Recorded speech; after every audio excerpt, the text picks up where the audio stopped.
오늘의 큐티 말씀은 예레미야 13장에서 17장까지의 말씀입니다.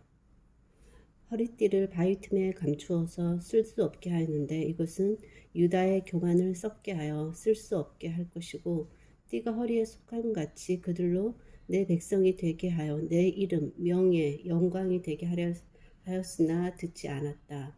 그리고 가죽 부대에 포도주가 가득 차서 잔뜩 취하게 하고 서로 피차 충돌하여 상하게 할 것이고 불쌍히 여기지 않고 사랑하지 않고 아끼지 않고 멸하리라. 교만하지 말라. 하나님께 영광을 돌리라. 은밀한 곳에서 눈물을 흘려 통곡하리라. 스스로 낮춰 앉으라. 온전히 잡혀가 흩어지고 수치를 드러낼 것이다. 14장에는 가물어서 물이 없는 것에 대해서 말씀하고 있습니다.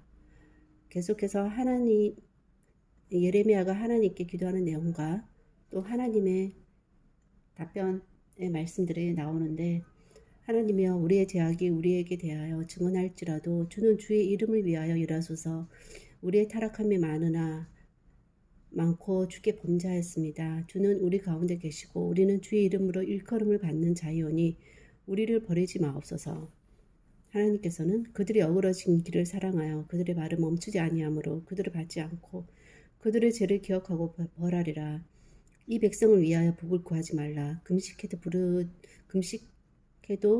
부르짖음을 듣지 않고 번제 소제를 받지 않고 칼과 기근 전염병으로 멸하리라.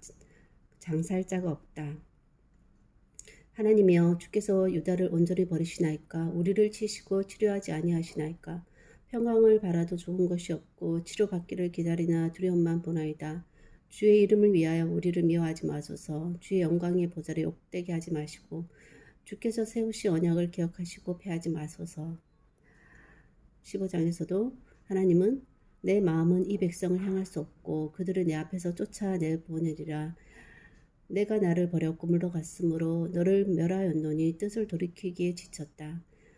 탈취를 당하게 할 것이고 원수와 함께 알지 못하는 땅에 이르러 주야로 다른 신을 섬기게 하고 은혜를 베푸지 않겠다. 진노의 맹렬한 불을 사르고 조상들이 나를 버리고 다른 신을 섬기고 율법을 지키지 않았는데 너희 조상보다 더욱 악을 행하였다.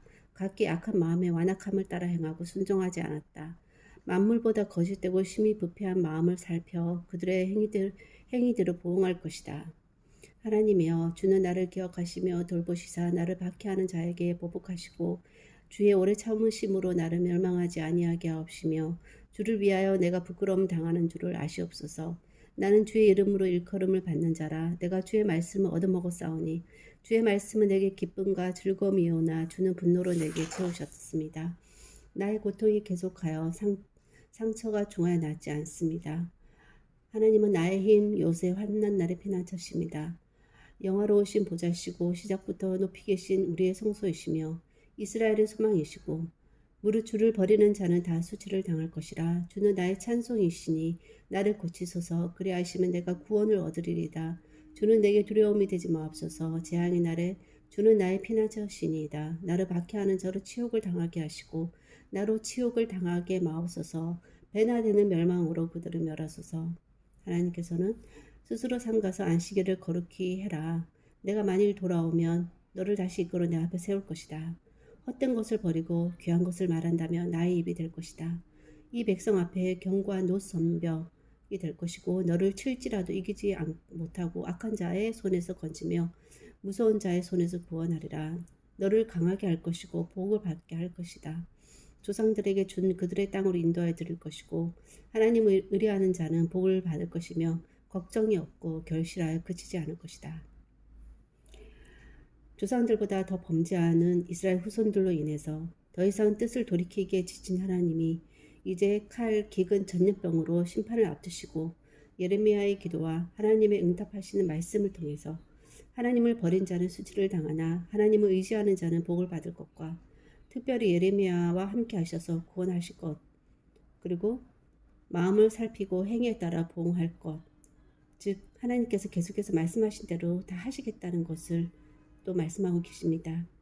아직 심판이 오지 않았다고 안 이루어지는 것이 아니고 하나님의 말씀으로는 이미 온 것이나 마찬가지인데 현재 상태에서 그나마 덜 고통스러우려면 조금이라도 하나의 말씀에 반응하여 돌이킬 때 미래에 받을 자신의 심판을 줄일 수 있을 것입니다.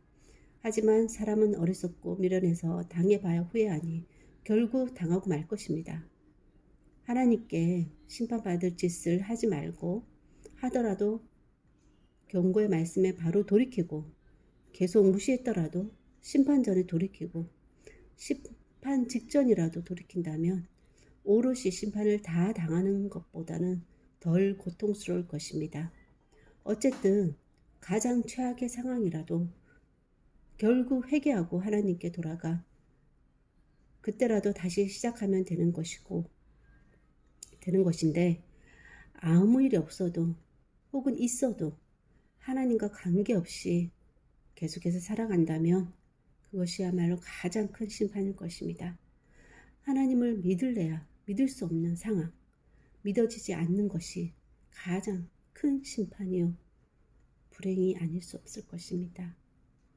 하나님 주위에는 정말 이 세상에 돌아가는 것들로 인해서 하나님의 경고의 메시지라고 받아들이기보다는 그냥 그러려니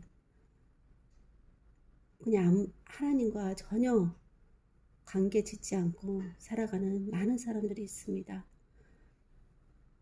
하나님께서는 그런 하나님의 선택받지 않은 그런 사람들보다는 주님께서 계속해 주시는 말씀은 하나님의 선택받은 백성임에도 불구하고 하나님을 아는 자임에도 불구하고 계속해서 하나님을 떠나고 우상 숭배하고 하나님께서 불순종하는 하나님의 자녀에게 계속해서 말씀해 주시는 것을 볼 때 하나님과 관계없이 살아가는 그 자들에 대한 생각보다 하나님의 백성이 하나님 백성답게 살아가는 것에 대해서 100배, 20배, 100배, 1000배 더 하나님께서는 관심을 가지고 말씀하고 계시는 것을 또 보게 됩니다.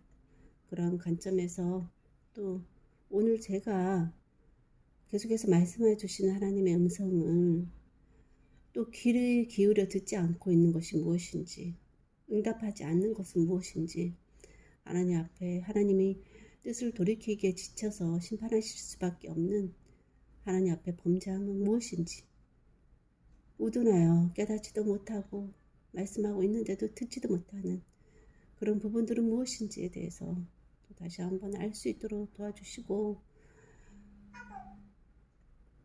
진노 중이라도 뜻을 다 그 심판을 다 쏟지 않으시고 돌이키시는 하나님의 그런 자비하심에 다시 한번 간구하며 의지하며 정말 힘든 상황에서도 결실을 거두는 하나님의 그런 물된 동산과 같은 그런 삶을 사는 그런 하나님의 자녀로서 오늘 하루도 살아갈 수 있도록 계속해서 말씀해 주시고 응답하는 그런 인생이 되기를 원하옵고 감사하며 모든 말씀 예수님 이름으로 기도하였습니다. 아멘.